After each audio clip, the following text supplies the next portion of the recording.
তাদের ক্ষমতায় যাওয়ার পথে বাধা হতে চাই না। আমরা বিনয়ের সাথে বলতে চাই, তারা আমরা এই প্রচলিত আইনে বিগত 54 বছর রাষ্ট্র পরিচালিত হয়েছে। এই প্রচলিত আইনে শান্তি প্রতিষ্ঠায়, কল্যাণ প্রতিষ্ঠায় প্রচলিত আইন ব্যর্থ হয়েছে। এই প্রচলিত আইন বৈষম্য তৈরি করেছে। অন্যায় অবিচারের মূল হলো প্রচলিত আইন। অতএব আমরা তো সবসময় বলে আসছি, প্রচলিত আইন পরিবর্তন করে সেখানে আল্লাহর দেয়া আইন এবং ইসলামের সমান আইন, যেটা সকলের জন্য সমান এবং ধর্মবর্ণ নির্বিশেষে সকলের অধিকার প্রতিষ্ঠা করবে, আমরা তো সেই আইন প্রতিষ্ঠার জন্য আন্দোলন করি।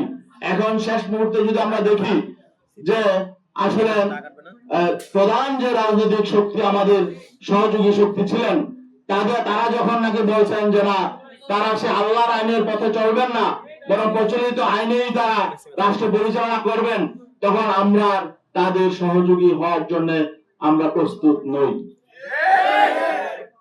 এই জন্য আমরা মনে করছি এটা আমাদের এই ইসলামপন্থী শক্তির সামনে আমাদের তুলে ধরা দরকার। এই জন্য আমরা তাদের আবেগের প্রতি শ্রদ্ধা জানাই। অনেকেরই অনেক রকম আবেগ তৈরি হয়েছিল, এই ঐক্যকে নিয়ে আমরা তাদের প্রতি সম্মান শ্রদ্ধা জানাই। আর বিশেষ করে এখনো পর্যন্ত যারা জোটবদ্ধ আছেন, সেখানে আরো ইসলামী সংগঠন আছেন, তাদের প্রতি আমরা শ্রদ্ধা জানাই। তাদের প্রতি আমাদের কোনো বিরূপ ধারণা নেই। তবে আমি তাদেরকে বিনয়ের সাথে অনুরোধ করব, তারা যাতে এই যে জামাত ইসলামীর প্রধান যে বক্তব্যটা দিয়েছেন, এইটার ব্যাপারে যদি তাদের নীতি আদর্শের সাথে সাংঘর্ষিক তারা মনে করেন, তারা যাতে একটু ক্লিয়ার হয়ে নেন। আরেকটি বিষয়, এটা ছিল আমাদের আদর্শিক বিষয়, আর একটা রাজনৈতিক বিষয় এখানে আছে। কারণ শুধু একটি কারণেই আমাদের অবস্থান নয়, আরো বেশ কিছু কারণ আছে। মৌলিক কারণগুলো আমি বলছি।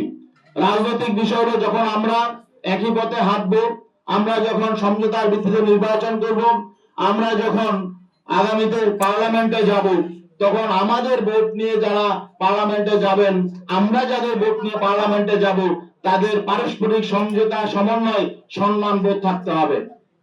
জামাত ইসলামী সম্মানিত আমির ডাক্তার শফিকুর রহমান, তিনি বিএনপি প্রধান জনাব তারেক রহমানের সাথে সাক্ষাৎ শেষে তিনি স্পষ্ট করে বলেছেন যে তারা জাতীয় সরকার নির্বাচন পরবর্তী জাতীয় সরকার, বিএনপির সঙ্গে জাতীয় সরকার গঠন করবেন এবং বেগম খালেদা জিয়া যে ঐক্যের পাঠাতন তৈরি করে গেছেন, সেই ঐক্যের পাঠাতনে দাঁড়িয়ে আগামী দিনে রাষ্ট্র পরিচালনা করবেন। এখন আমাদের প্রশ্ন হলো, এই যে তিনি একটি অ্যালায়েন্সে আছেন, একটি সমঝোতায় আছেন, এটা একটি মৌলিক প্রশ্ন, আগামীতে জাতীয় সরকার হবে নাকি কোন সরকার হবে, এটা একটা মৌলিক প্রশ্ন।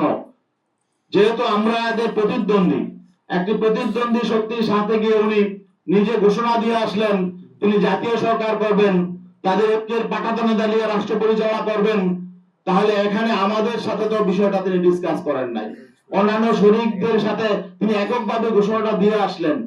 এখন আমাদের শঙ্কা হলো যে এখানে নির্বাচনের আগে যেহেতু একটা সমঝোতা সমন্বয় প্রতিদ্বন্দ্বী দলের সাথে হয়ে যাচ্ছে, তাহলে নির্বাচনটা আসলে পাতানো নির্বাচন হবে কিনা, এটা কি ইলেকশন হবে নাকি সিলেকশন হবে, এই শঙ্কাটা আমাদের সামনে চলে এসেছে। তো এই শঙ্কা নিয়ে আমরা তো আসলে মানে সহযোগী হতে চাই না কারো। আমরা চাই একটি প্রতিদ্বন্দ্বিতাপূর্ণ নির্বাচন। বাংলাদেশের স্বাধীনতা পরবর্তী যে নির্বাচনী যে কলঙ্ক রয়েছে, সেই কলঙ্ক থেকে আমরা বেরিয়ে আসতে চাই। আর আমরা এমন সমঝোতার নির্বাচন, নিজেদের মধ্যে ভাগাভাগির নির্বাচন এবং সিলেকশনের নির্বাচন, এটা আমরা চাই নাই। মানুষ এটা চায় না, কিন্তু আমরা সেই আশঙ্কা করছি। সেই আশঙ্কা থেকেও আমরা শঙ্কিত যে আগামী দিনে আসলে সুষ্ঠু, নিরপেক্ষ, গ্রহণযোগ্য নির্বাচন হবে কিনা।